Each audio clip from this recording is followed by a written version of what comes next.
जहां एक तरफ बीजेपी की राम मंदिर की राजनीति चरम पर है, वहीं दूसरी ओर इंडिया गठबंधन में सीट शेयरिंग को लेकर चर्चा हो रही है। कांग्रेस पार्टी के केंद्रीय नेतृत्व ने घटक दलों के साथ सीट बंटवारे को लेकर उन्हें टटोलने की कवायद शुरू कर दी है। इस बीच खबर आ रही है कि कांग्रेस पर सहयोगी दलों ने दबाव बढ़ाना भी शुरू कर दिया है। देश की सबसे पुरानी पार्टी से लचीलापन और बड़ा दिल दिखाने के लिए कहा है।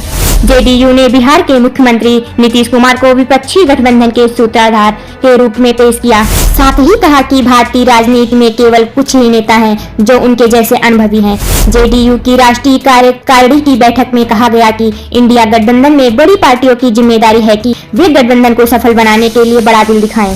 वहीं शिवसेना ने कहा कि वो महाराष्ट्र की 48 लोकसभा सीटों में से 23 पर चुनाव लड़ेगी और कहा कि कांग्रेस के साथ उसकी बातचीत शून्य से शुरू होगी, क्योंकि 2019 के लोकसभा के चुनाव पर महाराष्ट्र में भगवा पार्टी ने कोई भी सीट नहीं जीती है।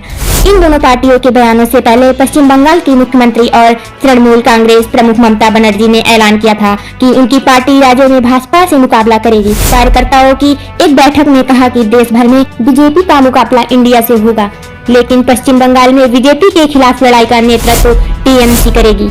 इस बीच कांग्रेस की 5 सदस्यीय राष्ट्रीय गठबंधन समिति में शामिल पूर्व मुख्यमंत्री अशोक गहलोत, भूपेश बघेल, मुकुल वासनिक, सलमान खुर्शीद और मोहन प्रकाश ने कई राज्यों के नेताओं से मुलाकात की।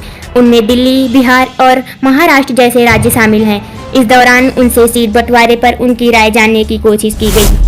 कांग्रेस के एक वरिष्ठ पदाधिकारी ने कहा कि पार्टी लचीला रुख अपनाने को तैयार है। सूत्रों ने कहा कि कांग्रेस भारत के सहयोगियों को समायोजित करने के लिए अतिरिक्त प्रयास करने को तैयार है। कांग्रेस के सूत्रों ने कहा कि पार्टी अगले सप्ताह सहयोगियों के साथ सीट बंटवारे पर औपचारिक बातचीत शुरू करेगी।